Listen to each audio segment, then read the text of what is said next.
Many of our parishes today, the average age of the congregation is 65 and over. Am I lying? No.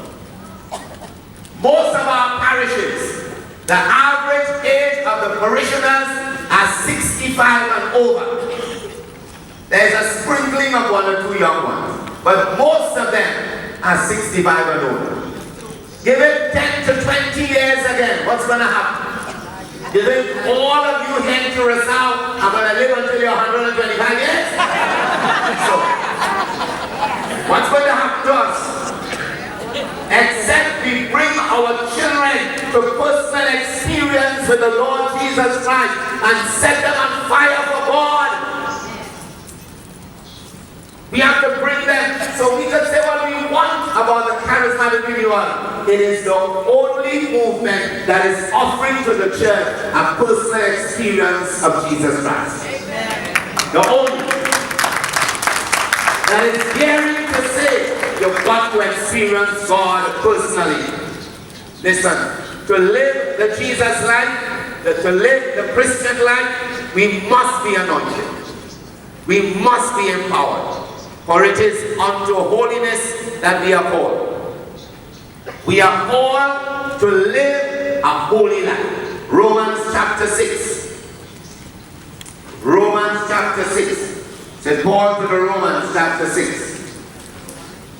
Verse 12. Romans 6 verse 12. Paul writes to the Romans and Paul says, that is why you must not allow sin to reign over your mortal bodies and make you obey their desires, or give any parts of your bodies over to sin to be used as instruments of evil. Instead, give yourselves to God. Say that. Give yourself to God. Give yourself to God. Hear that, you know? Give yourself to God as people brought to life from the dead. Father Curtis said to us this morning that we're not in a coma. Remember that? Yes. We're not in a coma. We're not semi-dead. We're not playing dead. We're dead. Because sin kills us. Sin kills us. And there is too much of death in the church. There is too much of death in the church. Too much of death in the church. Too much of sin. We need to recognize that, you know something that I'm always amazed at? Everybody in the parish goes to communion, but not everybody goes to confession.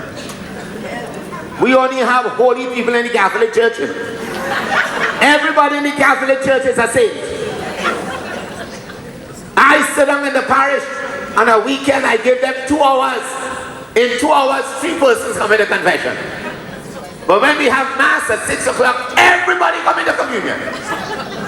But I have no sinners in my parish. Everybody in my parish is holy and on their way to heaven. That's what Paul writes. Paul writes and says to us, give yourselves to God because we have been brought back from the dead. God has raised us up in the Spirit. God has raised us up in the Spirit and breathed life in us and said to us, live, live, live. Don't die. Dead people can't do nothing in the church. We don't want dead people in the church. Dead people is for the cemetery. Yes. The only place that resists change is the cemetery. The only place where no change takes place is in cemetery. The graveyard. The church is not a place for dead people. We need people with life. We need people with renewed life. We need people who understand there's the power of miracles in your hand. There's the power to give life by your faith. God has anointed you with His Holy Spirit to work miracles. Not to run behind Benny Hinn. Or to send money for Joel Osteen. No, God has anointed you. God has anointed you. God has anointed you. God has anointed you. He has put power in your hands. He has put power in your heart. He has given you the capacity to believe that greater is He who lives in me than he who is in the world. For He who lives in me is Jesus Christ, the Son of the living God. Amen? And you have to start believing that, church. You have to start believing that there is power within you. You know that song? We've got the power in the name of Jesus. We've got the power in the name of the Lord. Though Satan rages, we shall not be defeated. We've got the power in the name of the Lord. Sing it with me. We've got the power in the name of Jesus. We've got the power in the name of the Lord. Though Satan rages, we shall not be defeated. We've got the power in the name of the Lord. We've got the power in the name of Jesus. We've got the power in the name of the Lord. Though Satan rages, we shall not be defeated. We've got the power in the name of the Lord. Okay, you can have your seats. Listen. Paul says to us in Romans 8 verse 14. Romans 8 verse 14, Paul says to us, I want to read it. All who are guided by the Spirit of God are the sons of God. Amen. And sons mean daughters to Him. So all who are guided by the Spirit of God are the sons and daughters of God. Are you guided by the Spirit? Yes. Are you guided by the Spirit? Yes. Then you're a son and a daughter of God. Amen. And a son and a daughter of God has the blessings of the kingdom. Amen. We are heirs and co-heirs of Christ. All that the Father has is yours and mine. Jesus says, greater works shall you do in my name if you believe. Greater works shall you do in my name if you believe. Listen, in our prayer groups, we have to put together our gifts and use them. Yes. We have to stop depending on other people to come and do it for us. Yes. Unite your faith. Unite your faith and pray over one another. Unite your faith and call down the power of God. Unite your faith and lay hands on the sick. Unite your faith and go out and preach the gospel. Unite your faith and pray for revival in your parish. Unite your faith and pray that when you gather for worship, the fire of God will come down upon you. United faith could break the strongholds of the enemy. Amen. United faith could bring about revival in a deep way. Amen. United faith could open up the skies, the windows of heaven, and let the glory of God come down upon us. My dear brothers and sisters, I want to end with one piece of scripture, and then I want to pray with the young people who are here, because they are our church, really. As I said, the older ones, we prepare to look at a coffin. Not true. Not true. The younger ones, you are our church. We need you. We need you to experience the fire that we have experienced. Amen. We need you to come to know the love of Jesus Christ. We need you to come to know that God loves you. The prophet Haggai tells us something that I want to leave you with. Haggai chapter 2.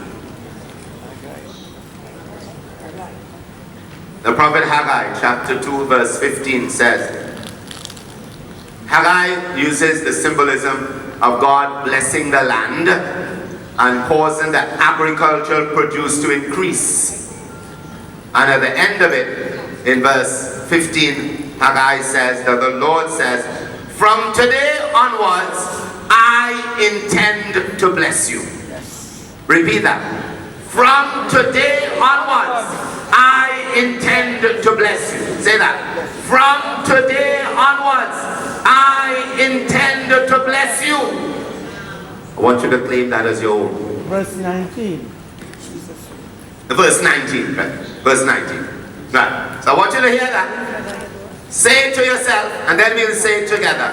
From today onwards, I intend to bless you. From today onwards, I intend to bless you. That is God saying to the children of Israel. I want you to hear that. It's the prophet Haggai, chapter 2, verse 19. Chapter 2 of the prophet Haggai, verse 19. From today onwards, the Lord Yahweh says, my desire, my intention is to bless you. To bless you. I intend to bless you. I intend literally to let my favor be extended upon you. I want you to claim that. Claim that in your heart. Claim that in your spirit. I receive that blessing today, Lord. Yes, I claim it. I receive that blessing today, Lord. I hear your word, and I say your word is true. Yes, Lord. Amen. I say your word is true. I claim your blessing that your desire, your heart wants to be. I claim it today. I claim it today. I claim that anointing today. I claim that revival today. I claim that experience of grace today. For your word says it, and I believe it. I proclaim it in my spirit. Let my spirit be renewed today. For you said in your word, from today onwards, I intend to bless you. Bless us. Bless us. Bless us. All of us. Bless us. Bless us, Father. Everyone. Bless us, Father. Bless us, Father.